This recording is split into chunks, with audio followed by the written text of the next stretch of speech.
Good afternoon, Trump's family. Welcome back to my channel. Have a good day and God bless you. Let's get into the news. President Donald Trump has finally commented on documents showing that Hunter Biden paid his father $50,000 a month in rent during the year 2017.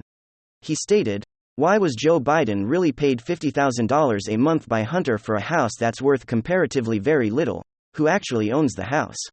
This is just the beginning of one of the greatest political and money laundering scams of all time." A little research shows the highest rent in this part of Delaware was $5,000 a month. And that house was insanely bigger and better than the Biden household. So why was President Biden charging his only remaining son $50,000 a month to rent his house? It's very suspicious. In fact, the timing of all of this new information that's coming out about classified documents at 4 locations, his tax returns, his son's tax returns, and this rent situation are all very suspicious, especially since this is the week that President Biden was going to announce his re-election campaign. Now please write in the comments down below.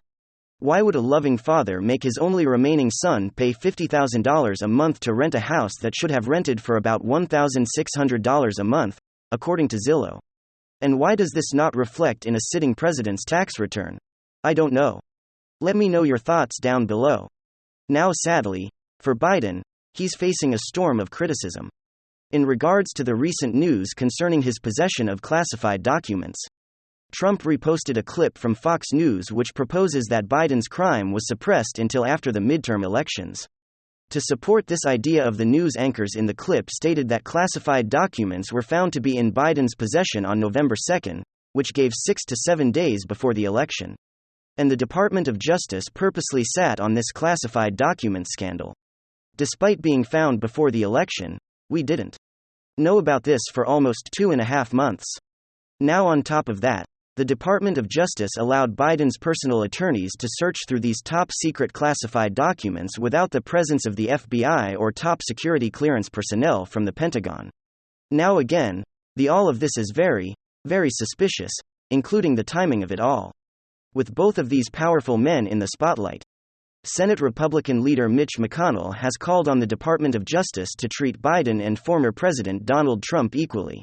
He stated, "I think it's important with regard to documents that both these guys ought to be treated exactly the same way. And so I think the Attorney General probably did the right thing by having 2 special counsels. What's good for one candidate for president ought to be good for another one." While I agree with McConnell, I was a little bit shocked to see McConnell showing any kind of mercy or good feelings towards Trump, especially with how Trump has treated him and his wife over the last few years. Now love or hate Trump, he will be throwing his first presidential campaign for 2024 later this month. That campaign is still a little bit early, considering Joe Biden still has 2 more years as president. Despite this fact, Trump revealed that he will be going to South Carolina. I don't know if this has to do with Biden switching from Iowa to South Carolina and he's just kind of copying that. And we don't know the exact details, but it does look like Senator Lindsey Graham and Governor McMaster are expected to campaign with the former president. What do you think? Is Trump jumping the gun and campaigning too early, or is this a smart move to build momentum for 2 years before he really has a shot at being president? Let me know your thoughts down below. Russian President Vladimir Putin has given a controversial speech today as part of the 80th anniversary of the Red Army breaking the Nazi siege of Leningrad. During the speech, Putin claimed the victory in Ukraine as unavoidable and explained the reasoning for the war. He stated, "Large-scale combat operations involving heavy weapons artillery, tanks and aircraft haven't stopped in Donbass since 2014. All that we are doing today as part of this special military operation is an attempt to stop that war. This is the meaning of our operation, protecting people who live in those territories." So basically, if you don't know, Ukraine has been attacking their own people in the Donbass region. And so now Putin is coming out saying this is the reason that we've gone to war with you, to defend those people against Ukraine, killing their own people. Now, Russia and Ukraine have been fighting over the Donbass since 2014. When the United States pulled a coup and installed a puppet government. They weren't elected basically, the government was installed. Now Russia annexed to this area and claimed ownership over it. The war over the land has been ongoing for 8 years now. And Putin has finally drawn a connection between that war and this new war. China has just lifted pandemic restrictions and has plans to fully return to normal as soon as possible. China's top economic advisor has stated we're confident China's growth will most likely return to its normal trend. While a lifting of these harsh rules is great for the people of China, this will cause gas prices to skyrocket. Oil demand is expected to rise by 1.3 million barrels per day around the globe. But China accounts for nearly half of that increase. An increase in demand will likely lead to an increase in price. And so, just something for you to be aware of. Now, on top of that gas price increase, Saudi Arabia has openly said this week that they are open to being paid for OPEC oil and specifically Saudi Arabia oil in currencies other than the United States US dollar. Saudi Arabia openly admitted that China now buys more of their product than the United States of America and has been a good business partner to Saudi Arabia. This has many worried about the US dollar being removed as the world's reserve currency and the petrodollar.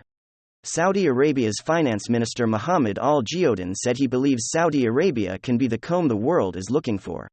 They have a good relationship with the United States, Russia and China and can help broker calm and peace between global neighbors on budget. Al-Jiyoudan pointed out the world needs oil and the global oil market is fragile. Now is the time for collaboration and cooperation to seek world calm. However, Saudi Arabia hinted that their main reason for still being a partner with the United States and the use of the petrodollar has to do with the military security provided by the United States of America. He hinted that they might be able to get similar protection from the Chinese military, but didn't commit to switching to the Chinese yuan just yet. So they're basically saying, hey, we're really considering getting rid of the hegemony of the US dollar, and most likely China would be the next best partner for us. Now, if and when we do see a big global shake-up that will not result in calm or a friendly breakup. The world runs on oil and money, no matter your feelings about oil or global warming or green energy. And the world will do stupid things in order to keep oil and gas flowing to their countries. And so this would be the opposite of calm, but we will see what they end up doing. Rebel News have the opportunity to question the CEO of Pfizer in Davos, Switzerland, as he attended the World Economic Forum. Their first question was, when did you know the shots did not stop the transmission of COVID? How long did you lie the world governments while making billions of dollars hiding the truth? They said Pfizer was fined $2.3 billion for misleading the public back in 2009. How much will you be fined when the truth find only comes out? Now I did look this up.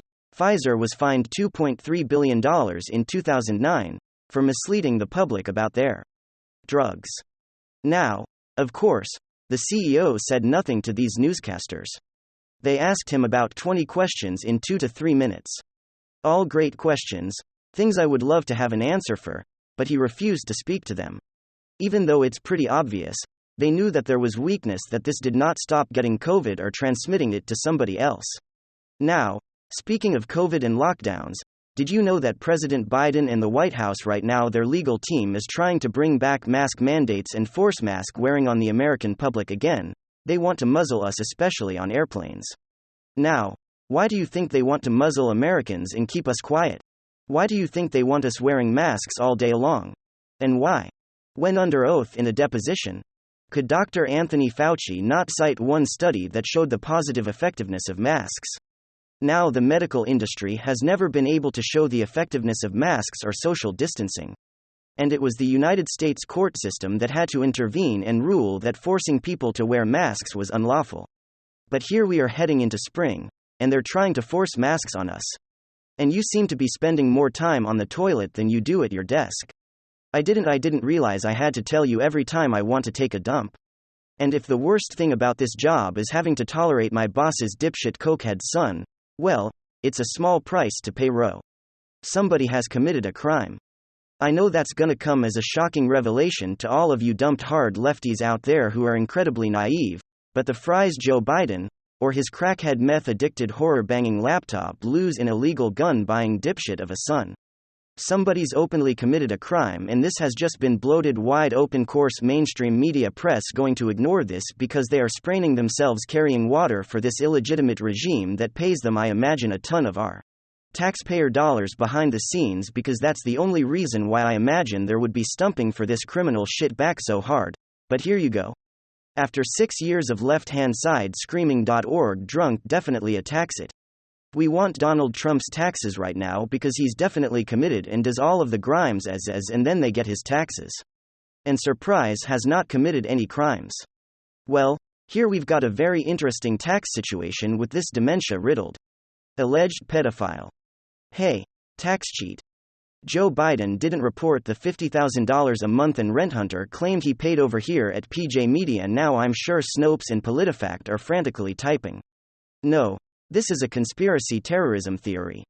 Hunter Biden didn't pay his daddy $50,000 a month in rent. He paid $49,910. Take that, you get bigger. That's what I got for you guys. Hopefully you enjoyed it. If you did, make sure to leave a like and possibly subscribe to the channel. If you're up for it, I'm gonna get back to work. Thanks for watching, and I will see you on the next one.